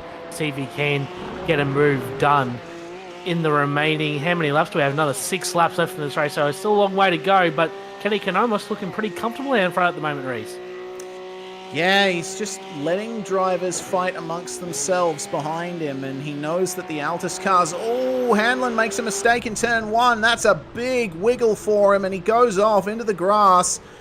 He'll try and re-enter the track safely here at turn 3. He does. He slots in just behind Sam Sproul, but he does have a slowdown and loses 3 further positions there. Is now behind Dylan Shepherd down in 11th spot. 10th spot, my apologies. Once again, it all goes wrong for Hanlon in the space of a few corners as we see what happened earlier on. That huge prang that we saw. Side-by-side contact, and Peterson goes off, and looks like the third car was just involved in that without playing much part in the incident itself.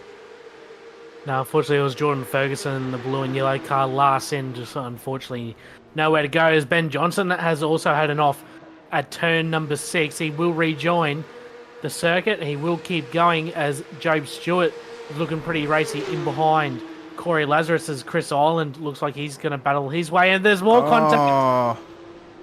Steve Tonkin involved there, I believe, who was running P8. A really nice job for 001, and looks like it was a big lock-up from Dylan Shepherd that got into the side of him. So potentially a penalty there for the 43 incoming. Yeah. Once again, 10A and 10B looking very messy. Let's see what happens. Shepherd with a huge dive there, and unfortunately cleans up Steve Tonkin on the way through. And the other two cars just avoiding getting into the incident themselves. So now Shepherd has fallen a little bit further back. He's still in 10th spot, but Josh Thomas took advantage of that incident to swing on through in the ERT number 5.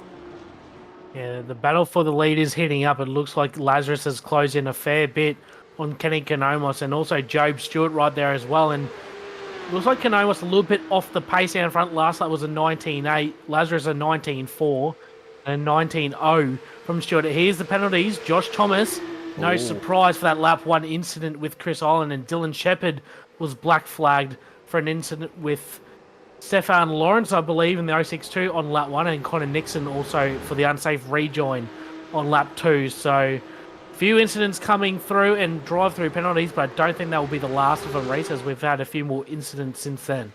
Yes, here comes Job Stewart meanwhile.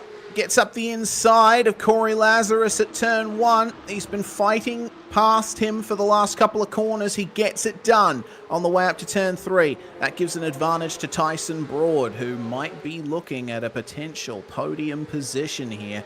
That is, if the car of Hayden Smith is not able to jet up to the back himself. So, a little bit more breathing room for Kenny Konomos in the lead at the moment, and the laps are rapidly ticking down. Stewart in second place, and once again, still the quickest driver in the field, overall, I should say, across the course of the night. Tyson Broad is the one with the fastest lap right now, but Stewart, I think if he gets a bit of clear air on his hands, won't be too far off. Yeah, the unfortunate part for Kenny Konomos that he has Job Stewart now in P number 2. He was probably hoping that Lazarus would just hold him up just a little bit, but now Job into P2. He'll be all over the back of Konomos very shortly. This time by, we will have 3 laps remaining in this race, and Job Stewart going for the clean sweep tonight. I don't think we've had a 3-race clean sweep so far this season, and Job Stewart is looking to show his intent this season and continue his dominance of this championship, but he's still got to get past the 022 of Konomos, as these two is going to battle it out for the rest of the races. Broad and Lazarus heating up in behind for P3 as well. Yeah, this is great here. These runs from all of these drivers in the top 5. Konomos now has the Altus number 30 looming in his mirrors coming out of turn 5. I don't think it's going to be a move just yet here. Job not quite far up enough to go for the move at turn 6. Broad continuing to jet up to the back of Corey Lazarus. Corner by corner, you see the gap slowly going down. And Hayden Smith is still there to take advantage if something goes wrong. Sam Sproul, meanwhile, he's made up 4 spots and gotten into 6th from 10th. Zach Hanlon holding on to 7th place. He is ahead of Josh Thomas now, who I believe still has yet to make that drive-through penalty, as Stewart now tries on Konomos at 10A. Is he going to hold the outside? He is. It becomes the inside for 10B, but keep an eye out for Corey Lazarus. He's going to nab second back here from Konomos. The lead is lost for the 022 as they come across the line for 2 laps to go. It's heating up still, and here comes Konomos back down the inside of Lazarus. They're going to go 2 wide through turn number 1. Konomos will hold the inside for the run into turn number 2 and 3, but Lazarus will clear him by the time they get to that corner. And once again, no surprise really that Job Stewart is out in front, but this battle for P2, 3, 4, and now Hayden Smith in P5 is really going to be on for the final 2 laps, but I think car 30 is pretty safe out in front for the time being. Yeah, I think at this point, Job Stewart won't be caught.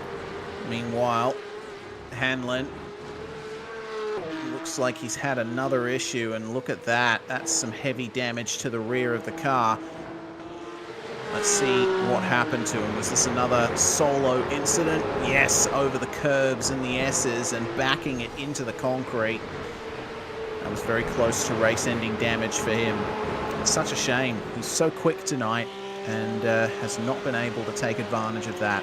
Seth Brown, meanwhile, 4th place in the Pro-Am class, and he seems to be a little bit quicker than this pack ahead of him, who are starting to trip over each other. Lawrence, Horton, and Ireland as the leaders have come across the line, and we are now on the final lap of the race. And still on for position number 2 between Kanomos and Lazarus. There's not much between them on this last lap. Kanomos will be really happy, I think, with a P3.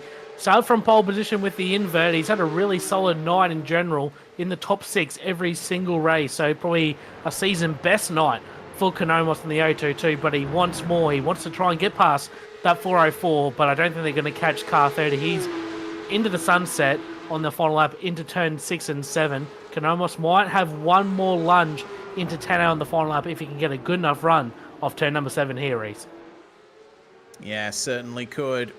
Still on for second place here. Can Kanomos preserve something from this? Lazarus weaves, coming down the straight, trying to break the draft. Kanomos follows him. Probably would have been a little quicker just keeping it in a straight line.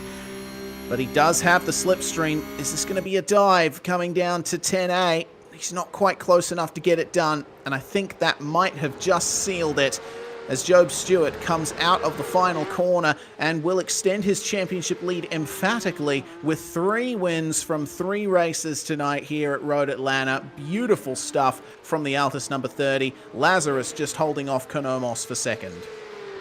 Yeah, fantastic battle all race long. This is for second in the M category. These guys are going tooth and frog. This is Jepson and Anderson. It's all going on in the background, and looks like Anderson will take that P2 in class in front of Jepson. Dylan Shepherd all the way back there after serving a drive-through penalty. It's all going on all throughout that whole race. This is the previous lap. This is the 062 of Alan Dawson down the inside of Jack Anderson. Door-to-door contact between those two. They continued all on for the whole last lap as well. Some fantastic racing all throughout the field tonight, Reese. Trying to work out our class winners for tonight. Obviously, Job Stewart's going to win the pro class for the night. I believe Stefan Lawrence, with his performances tonight, will take out AM, but I believe Pro-Am's going to be really close between Hayden Smith and Jacob O'Reilly. It's going to be a matter of points between those guys, I think. Potentially Chris Ireland to be up there too. We'll have to jig around those points and see exactly how things stack up coming out of this round. But I mean, the only thing that is certain is that Job Stewart has once again proven he is champion-elect, and seems like no one is quite able to overcome him. Just sheer consistency of results and consistent and fast pace as well. Sort of went off a little bit in race 2. It was quite chaotic, but he managed to get it back together in race 3, and will pull into the pits as the undisputed round winner of this round here at Road Atlanta. Yeah, chaotic night race. I thought we'll finish with all the chaos after the 2 street circuits, but in between all the chaos, there was some fantastic racing all throughout the field, front, throughout the mid-pack, and right even down the back for the M-class positions as well. Fantastic racing. Job Stewart, once again, 3 for 3 tonight, and pole position as well. Takes the win, 1.7 seconds over Corey Lazarus and Kenny Konomos, who put on a fantastic battle for P2 there. Tyson Broad in 4th, Hayden Smythe 5th overall, and the Pro-Am win for race number 3. Samuel Sproul, Harry Lawrence 6th and 7th, and Stefan Lawrence, very impressive, 8th overall, and obviously the AM class win. Fantastic effort for Stefan. Chris Island and Josh Horton running out the top 10 overall. We'll see also in the Pro category, Zach Hanlon 7th in Pro, Matthew Boyle, Josh Thomas and Ben Pedersen running out the top 10 in the Pro class. And then over the page, we'll go to Stuart Ellis, Dylan Shepard and Paxton Chan, who all had really, really tough nights tonight here, Reese. Yeah, they did. Hayden Smith will take the Pro-Am class win, and Chris Ireland 7.5 seconds behind. Some good results for Ryan Jones, finally managing to get 8th spot. He's been one of the more embattled drivers in this championship, with Orlando Black rounding out the top 10. Steve Tonkin sneaking into 9th place as well.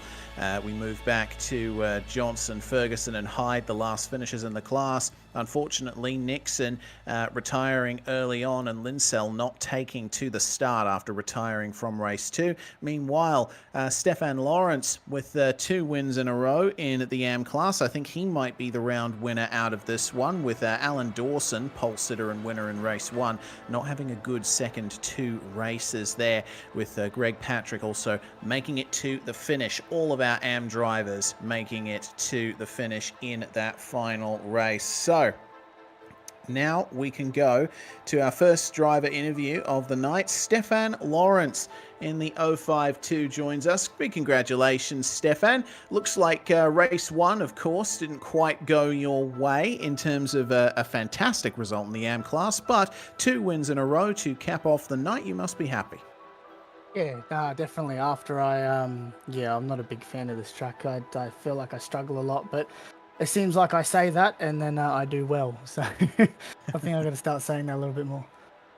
Yeah, it was obviously difficult in the midfield to negotiate those 3 races. The sprint format always turns up chaos, and it seemed like especially in race 2 and at the start of race 3, there was so much going on. How did you find it?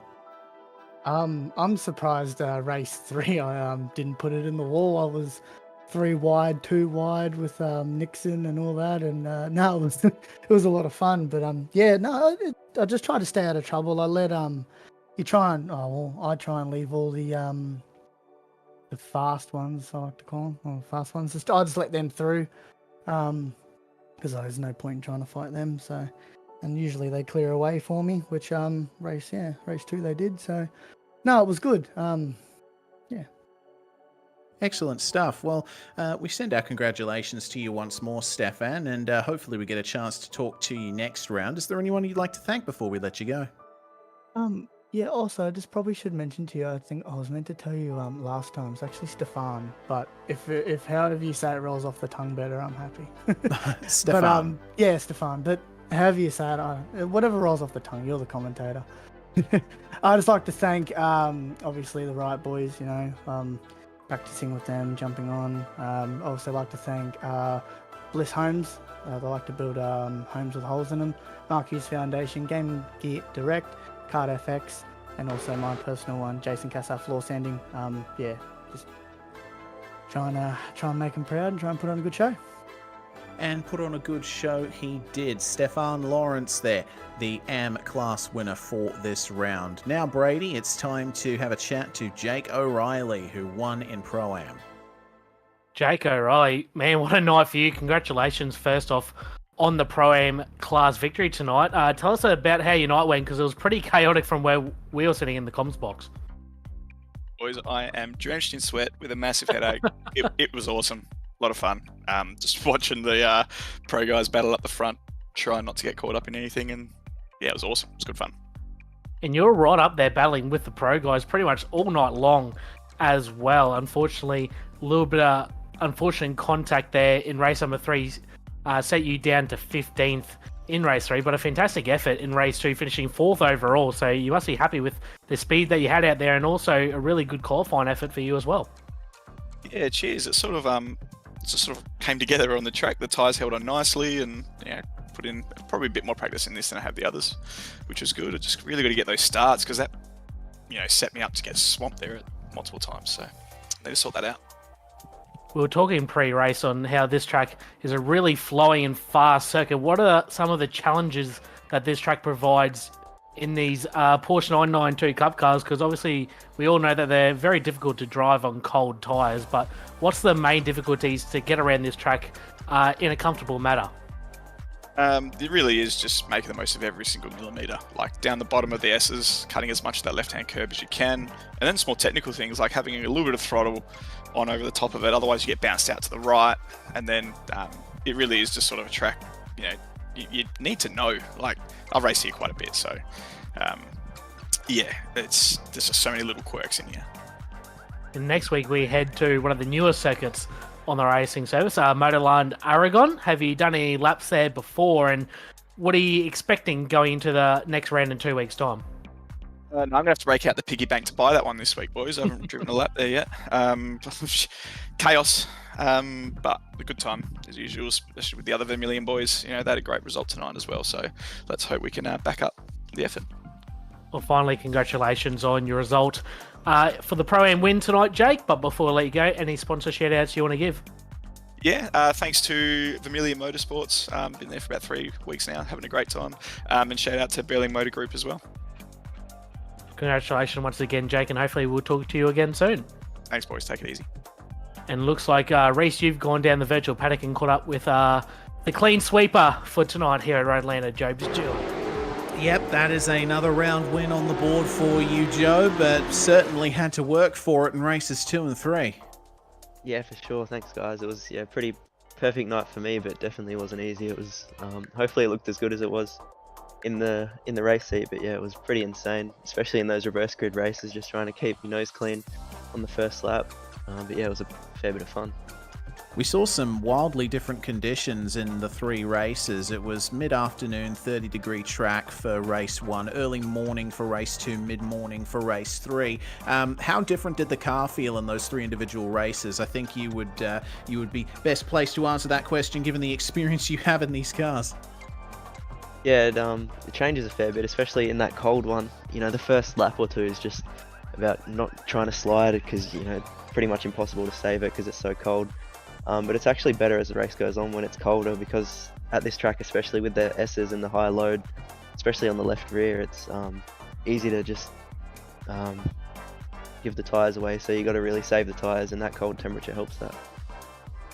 All right, well, 3 wins on the board for you here at Road Atlanta. That is maximum points possible, including pole position overall for the race. So going into Aragon as a pretty dominant championship leader so far, what are your thoughts on that place? It's certainly a track that not many of us are intimately familiar with at this stage, but certainly fun.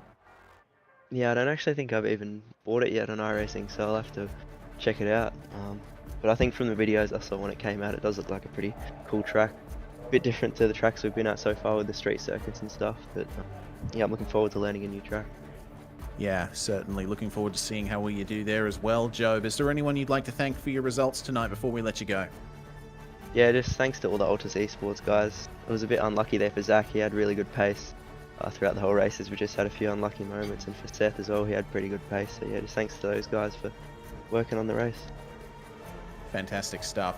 Congratulations once again to Job Stewart, who comes away with the round win this season.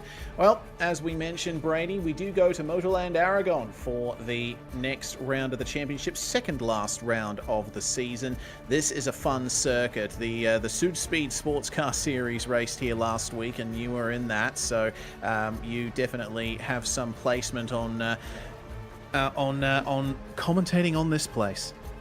Yes, 100% race. I've done some racing in Mazda MX-5 too, which is pretty gnarly. Pretty fun circuit, really flowing, similar to Road Atlanta in that way, and a lot of overtaking opportunities as well. So I'm not 100% sure what layout we'll be running on, but either way, it's going to be, we're running the moto layout, so I just got told. So I think it should provide some really good racing, plenty of overtaking opportunities, and really flowing circuits. So I'm looking forward to it, Reese. We get a week's break and we'll be back once again. Indeed. Well, big thanks to everyone for tuning in across YouTube, Facebook, and Twitch, as well as Kick, I believe.